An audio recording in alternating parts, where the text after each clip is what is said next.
उत्तर प्रदेश में बढ़ते अपराध के मामलों को लेकर राजनीति तेज हो गई है। कांग्रेस हर छोटे बड़े मुद्दों को लेकर भाजपा सरकार को घेरने की कोशिश कर रही है।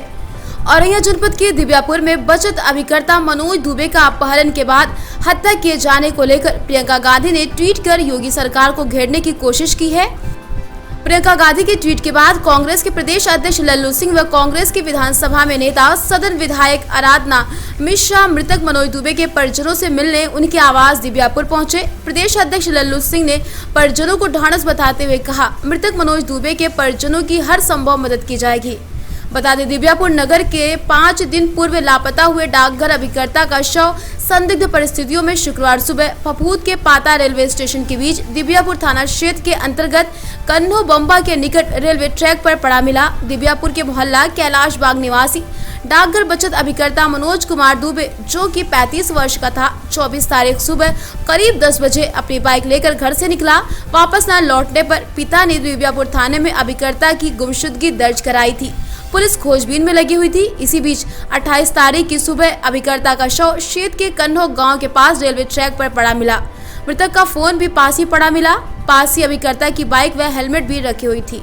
वहीं कांग्रेस महासचिव प्रियंका गांधी ने ट्वीट करते हुए लिखा, औरैया में मनोज दुबे की हत्या हो गई। उनके परिवारजनों का वीडियो देखकर बहुत दुख हुआ।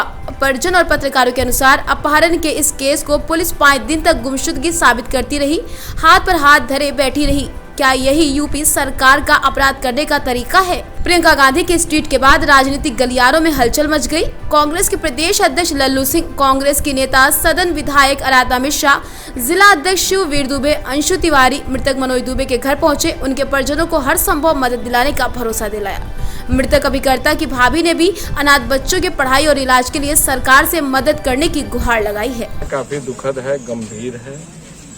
पीड़ित परिजनों के प्रति संवेदना व्यक्त करता हूं। न्याय की लड़ाई के लिए कांग्रेस पार्टी परिवार के साथ खड़ी है। उत्तर प्रदेश में हत्याओं का दौर चल रहा है। किसी भी व्यक्ति का जान सुरक्षित नहीं है। जिस तरह एक सामान्य परिवार के व्यक्ति श्री मनोज दुबे LIC के एजेंट थे, जैसा कि परिजनों के द्वारा और यहाँ के लोगों के द्वारा बताया जा रहा है कि उनकी हत्या की। लगातार सरकार की मशीनरी गुमराह करने पर लगी हुई है। 5 दिन हो गए थे, सोमवार को गायब हुए। परिजनों ने एप्लीकेशन दिया, जहां अधिकारियों को संज्ञान लेना चाहिए था, खोजबीन करना चाहिए था, सर्विस लांच पर लगाकर उसकी पूरी कार्रवाई करनी चाहिए थी। पूरी तरह लगातार पुलिस और सरकार की मशीनरी की लापरवाही सामने आई है। इस लड़ाई को कांग्रेस पार्टी मजबूती के साथ लड़ेगी, सड़क पर भी लड़ेगी, सदन में भी लड़ेगी। कुछ आर्थिक मदद हम सब लोगों ने उनका किया है। हमारी मांग होगी कि अविलंब सरकार कम से कम 25 लाख रुपए अनुदान के तौर पर दे। चूंकि वह व्यक्ति अकेला ही इस पूरे परिवार का सहारा था। परिजन के घर वालों को एक सरकारी नौकरी मिले। कांग्रेस पार्टी की यह मांग है।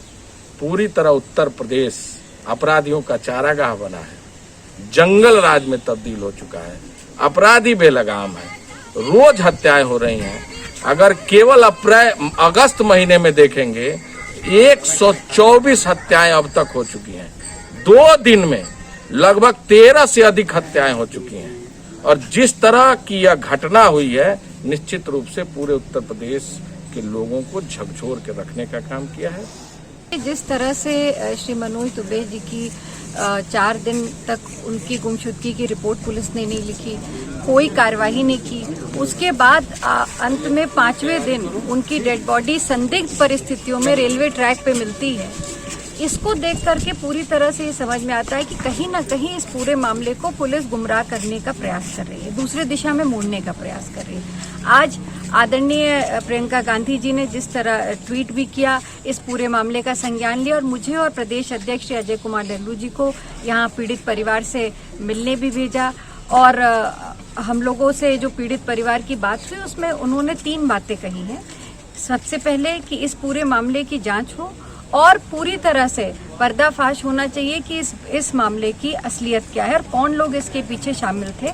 परिवार वाले इस पूरे मामले को संदिग्ध बता रहे हैं, उनका कहना है कि आत्महत्या नहीं है, ये हत्या है, तो इसकी जांच होनी चाहिए। तो हम मुख्यमंत्री जी से इसको लेकर के अनुरोध करेंगे कि इस पूरे मामले की न्यायिक जांच हो। दूसरा, परिवार, क्योंकि ये अकेले व्यक्ति थे जो 9 लोगों के परिवार को संभालते थे, उनका पालन पोषण करते थे, तो अब उनके न रहने के बाद आर्थिक रूप से परिवार बहुत कमजोर हो गया है, तो आर्थिक भी इनकी मदद सरकार को करनी चाहिए। लेकिन जनता दर्शन में और उसमें मतलब सब जगह आपके लिए आवाज़ उठाएंगे, आपकी पूरी तरह से सहायता करेंगे, बच्चों की पढ़ाई के लिए, आगे बच्चों के साथ भरण पोषण के लिए।